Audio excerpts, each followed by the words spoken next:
One thing I've seen a lot of recently is that a lot of brands are either creating maybe like a sub-brand so that they can kind of write about something maybe related to their business, or I've seen a lot of video content this way as well, where they're sort of like, you're going, this is amazing, but like, how does it relate to X company? And I've spoken to some people about this, and actually the big issue that people like that face is you're generating an audience, but are they an audience who are in the market for your product?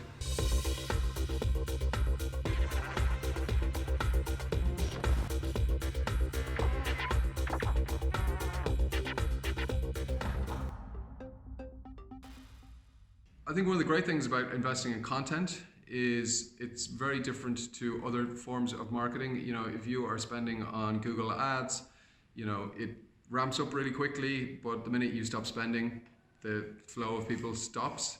If you invest in content, it takes longer to have an impact, but it has a compounding impact, particularly I think if you're sort of doing evergreen content and like you're thinking about SEO and things like that, so that the content you're creating is going to get traffic for a long period. You know, you publish it, it's going to get traffic for like potentially 2-3 years. We have posts 4 or 5 years old that are still performing for us today. So I think it's really unique form of marketing in that sense. And so it's not cheap. I always say to people, you know, you're going to have to, it's very labor intensive. You know, there are some things you can do to automate it, but it will pay off for most businesses. It doesn't work for every business though. You know, there are certain businesses I would say that potentially they're not going to benefit from content. If you're selling very undifferentiated widgets or whatever, you know, content's probably not the thing for you. We were doing content, well, I shouldn't say we because it was before my time, but Intercom was doing content before we had anyone in the company who had marketing in their job title. Like before we had a sales and marketing team, the founders were writing blog posts, sharing them, speaking at conferences, doing all that kind of stuff, getting the story out there, creating the brand really that we still have today. I mean, obviously the brand has evolved, but it's really built on those foundations. One thing I've seen a lot of recently is that a lot of brands are either creating maybe like a sub-brand so that they can kind of write about something maybe related to their business, or I've seen a lot of video content this way as well, where they're sort of like, you're going, this is amazing, but like, how does it relate to X company? And I've spoken to some people about this, and actually the big issue that people like that face is you're generating an audience, but are they an audience who are in the market for your product? Not only that, but I think like the kind of content we create where we really try and be relevant to the brand and we try and share a lot about our culture and our values, but we also like try and share what we believe is in the product. Like, so we've written a lot of content about like customer engagement and like how to write good messages, you know, how to write messages that are going to engage your customers.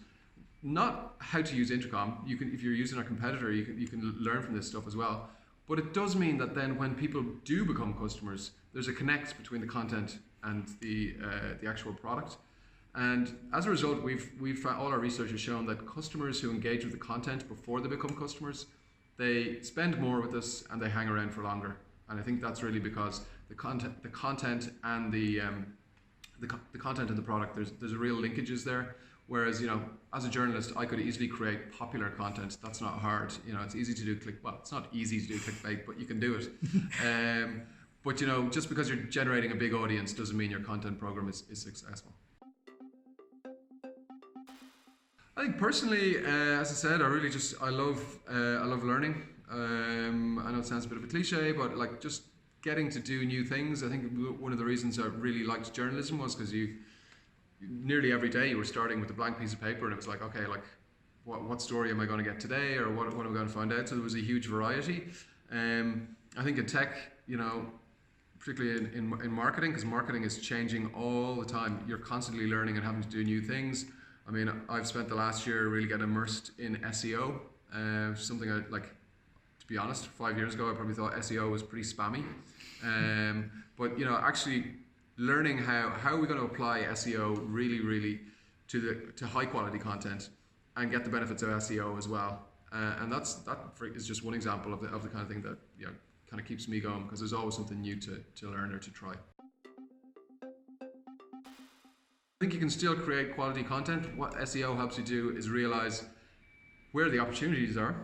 So it also, I think, just makes sure you don't do stupid things that are going to impact your search engine ranking. Like, actually writing too much on the same topic is not a very good thing, because Google doesn't know which article you want to rank for it. So actually you can find that you've written a lot of content on a topic.